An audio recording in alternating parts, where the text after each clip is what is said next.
بعض اوقات خوشیاں ایسی کہ جن کے اوپر تو آدمی کلمہ شکر کیا معاذ اللہ، اس پر یہ پڑھنا یا اس طرح کی چیزیں کرنا یہ خود ان کو کسی طرح کے گناہ کے اندر یا بعض اوقات معاذ اللہ کفر کے اندر اس کو نہ ڈال دیں. ایسا ہی ہے کئی چیزیں ایسی. جی بالکل ایسا ہی ہے. جیسے خدا نہ خواستہ کسی کو رشوت کے اندر بہت بڑا مال مل گیا، تو حرام مال ملا ہے، اب اس حرام مال کے اوپر اس کا جو ہے وہ شکر ادا کرنا، یعنی ایک اعتبار سے تو انسان کو قلبی اعتبار سے خوشی ہوگی کہ ایک مال جیسی دولت اس کے پاس جو ہے وہ آئی ہے، لیکن وہ آئی جو ہے وہ حرام ذریعے سے. تو اس وقت تو جو ہے وہ توبہ کرنی چاہیے اور اس چیز کو واپس جو ہے وہ کرنا چاہیے، نہ یہ کہ بندہ اس کے اوپر جو ہے وہ شکر ادا کرے.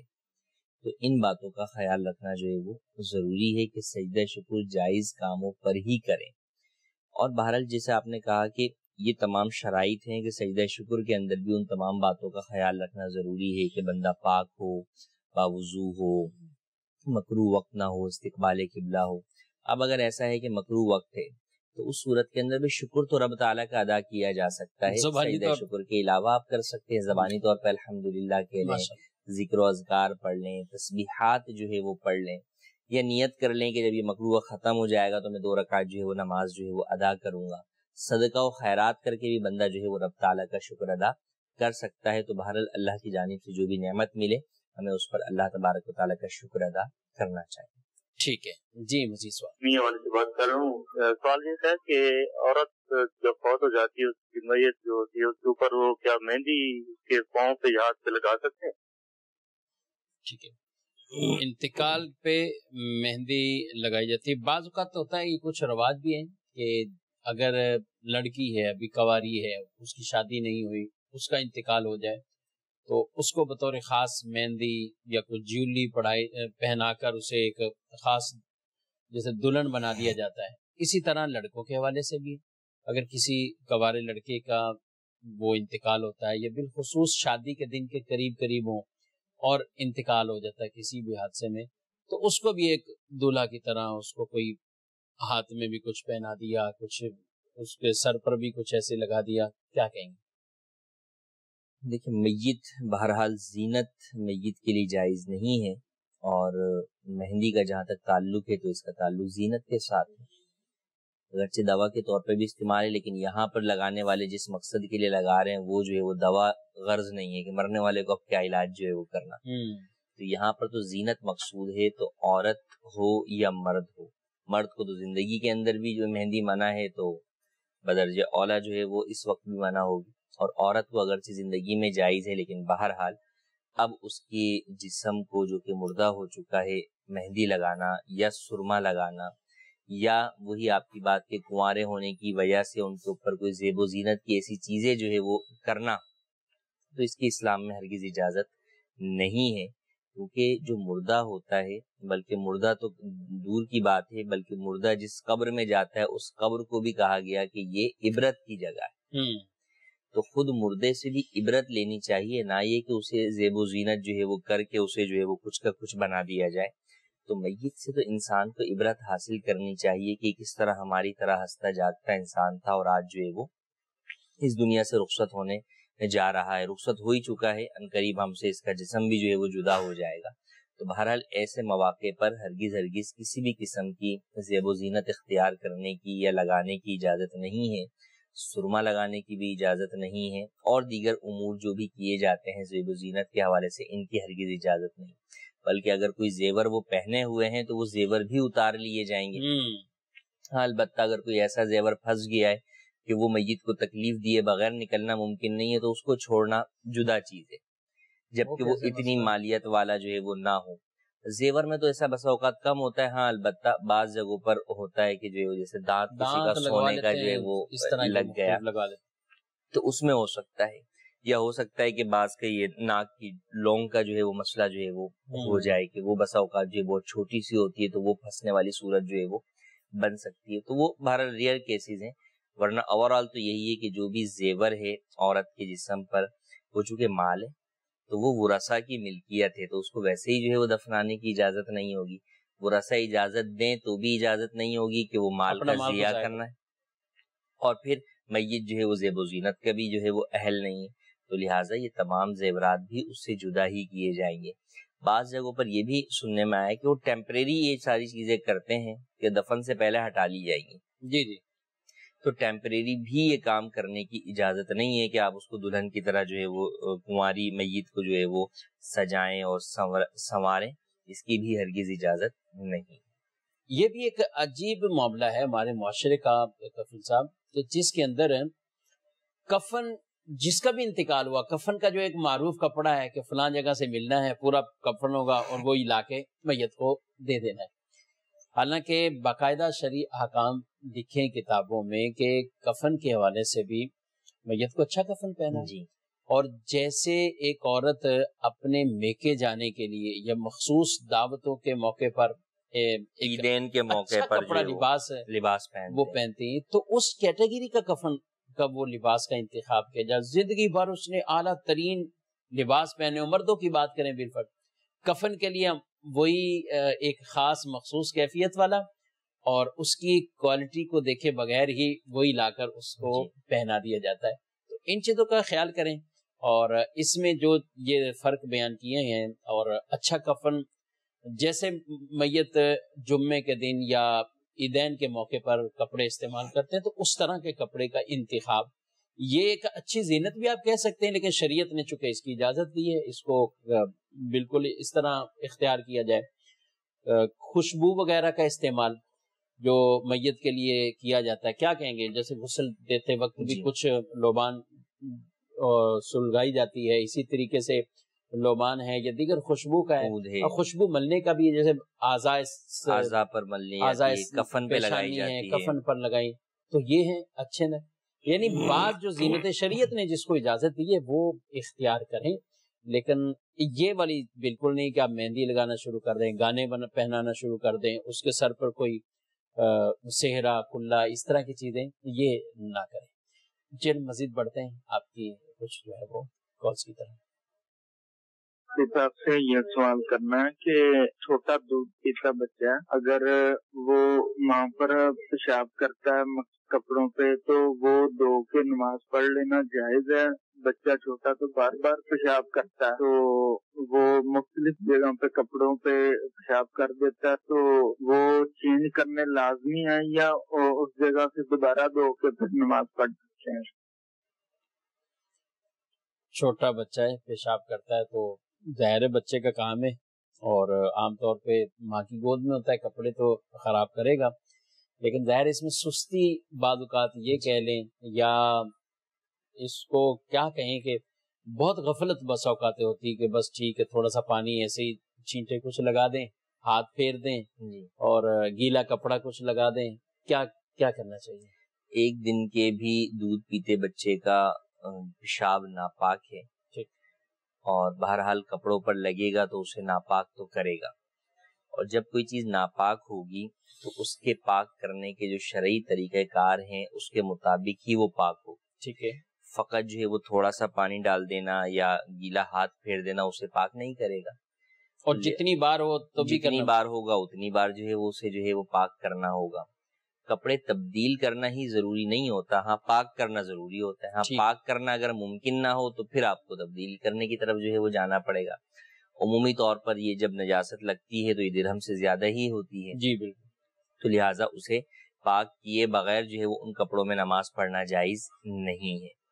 اب معاملہ چونکہ یہ بار بار ہوتا ہے تو اس کے مختلف حل اختیار کیے جا سکتے ہیں کہ نماز کے لیے علیحدہ لباس رکھ لیا جائے، بالکل، تاکہ اس وقت کے اندر وہ لباس جو ہے وہ پہنا جائے نماز کے وقت میں، اور نماز پڑھ کر وہ لباس جو ہے وہ تبدیل کر دیا جائے. آخر بہرحال ایسے کپڑے پہن کر کوئی بھی شادیوں کے اندر دعوتوں کے اندر بھی تو نہیں جاتا، وہاں کے لیے بھی تو خاص اہتمام جو ہے وہ کرتے ہیں. تو یوں ہی اللہ تبارک و تعالیٰ کی بارگاہ جو سب سے بڑی بارگاہ ہے اس میں جانے کے لیے بھی خاص اہتمام کرنا چاہیے. لہٰذا علیحدہ لباس رکھیں کہ جس کے اندر آپ نماز جو ہے وہ ادا کریں، اور نماز ادا کرنے کے بعد چاہے اپنا وہی پرانا لباس جو ہے وہ پہن لیں. ہاں البتہ ناپاک لباس پہنے رہیں گی تو اس کا ایک نقصان یہ ہوگا کہ بہرحال ذکر و اذکار تسبیحات وغیرہ جو ہے وہ اس لباس کو پہن کر نہیں کر سکیں گی. تو احتیاط کی جائے کہ حتی الامکان جو ہے وہ پاک لباس ہی پہنا جائے، یا تو اس لباس کو جو ناپاک ہوا اسے پاک کر لیا جائے یا دوسرا لباس پہنا جائے. لیکن بہرحال اگر عام حالت کے اندر احتیاط نہیں بھی ہو پا رہی تو نماز کے معاملے میں تو بہرحال خاص طور پر لباس کو تبدیل کرنا ہوگا یا شرعی طریقہ کار کے مطابق پاک ہی کرنا ہوگا. چھوٹے بچے کا پیشاب ہو یا بڑے کا ہو، ہر ایک کا پیشاب کا حکم ایک ہی ہے کہ وہ ناپاک ہے، نجاست غلیظہ ہے. ٹھیک ہے، میسج ایک شامل کرتے ہیں، کہتے ہیں کہ حضرت خضر علیہ السلام کے حوالے سے ہم فاتحہ کر سکتے ہیں؟ جی ہاں، بالکل کر سکتے ہیں. حضرت خضر علیہ السلام جمہور قول کے مطابق اللہ تبارک و تعالیٰ کے نبی ہیں، اور آپ اللہ تبارک و تعالیٰ کے ان انبیاء کرام میں سے ایک ہیں کہ جن کو لمحے بھر کے لیے بھی جن پر موت اب تک طاری نہیں ہوئی. یوں تو تمام انبیاء کرام ہی جو ہے وہ زندہ ہیں اپنی قبروں کے اندر، لیکن لمحے بھر کے لیے ان کو کل نفس ذائقۃ الموت کے تحت ایک لمحے بھر کے لیے جو ہے وہ موت طاری ہوئی، اور اس کے بعد دوبارہ وہ اپنی حالت زندگانی میں ہی ہے. لیکن یہ دو بزرگ حضرت خضر علیہ السلام اور حضرت الیاس علیہ السلام، ان پر لمحے بھر کے لیے بھی طاری نہیں ہوئی. تو بالکل انبیاء علیہ السلام کی کے اعتبار سے بھی نہیں کیا جا سکتا ہے. ہاں، ہو سکتا ہے کہ ذہن میں کسی کے یہ ہو گئے زندہ ہیں تو پھر ان کو کیوں کر سکتے ہیں. تو بالکل زندہ افراد کو بھی ایصال ثواب کیا جا سکتا ہے، اپنے زندہ والدین کو بھی ایصال ثواب کر سکتے ہیں، اپنے بہن بھائیوں کو بھی کر سکتے ہیں، پیر و مرشد کو بھی کر سکتے ہیں، ہمارے لیے بھی آپ کر سکتے ہیں. تو اس میں کوئی حرج نہیں. زندہ افراد کے لیے بھی ایصال ثواب نیکیاں دی جا سکتی ہیں. حضرت ابو ہریرہ رضی اللہ تعالیٰ عنہ نے ایک قافلہ جا رہا تھا مسجد اشعار، اس کے حوالے سے فضیلت والی جگہ ہے، تو آپ نے اس قافلے والوں کو یہ کہا کہ میرے لیے وہاں 2 رکعت پڑھ لینا. 2 رکعت میرے لیے وہاں پر نماز تو اللہ کی پڑھنی ہے، لیکن یعنی اس کا ثواب حضرت ابو ہریرہ رضی اللہ تعالیٰ عنہ ان کی طرف سے وہ نماز پڑھ لیں. تو زندہ افراد کو بھی بالکل کیا جا سکتا ہے اور کرنا چاہیے.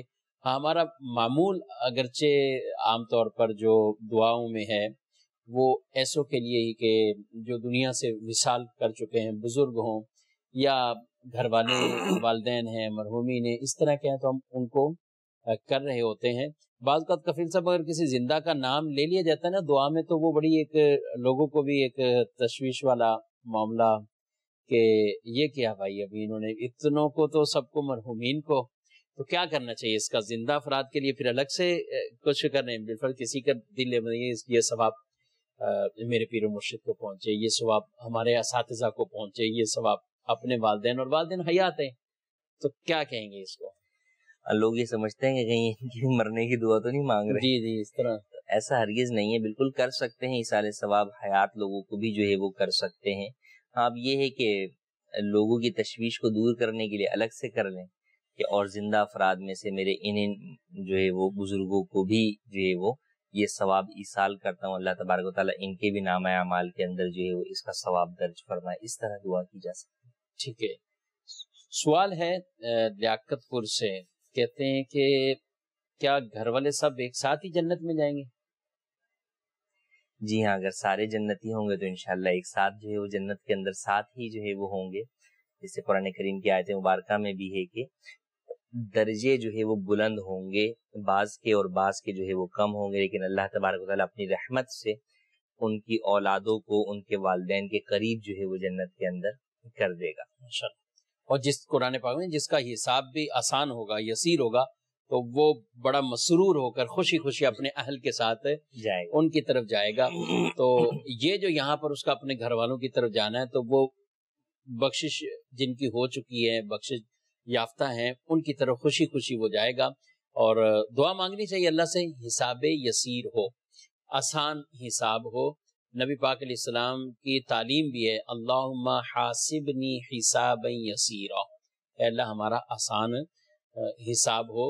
اور آسان حساب جسے حدیث میں بتایا گیا کہ یہ کیا ہوگا، فرمایا کہ یہ ہے کہ جس سے پوچھ گچھ ہو لیکن اس کے خطاؤں سے گناہوں سے درگزر کر دیا جائے. نیکیاں اس کی ہیں لیکن اس کی غلطیوں پر اسے پوچھا جائے اور اس سے درگزر کر دیا جائے، یعنی اس کو کوئی کسی طرح کا عتاب یا کسی طرح کا عذاب نہ ہو. یہ ہے آسان حساب. اور کچھ وہ ہوں گے جن کا حساب ہی نہیں ہوگا، وہ ہوگا بلا حساب. اور پھر آگے تیسری کیٹیگری وہ کہ حساب بھی، پوچھ گچھ بھی، اور اس کے بعد ان پر عتاب کا سلسلہ، اور پھر آگے عذاب کا سلسلہ.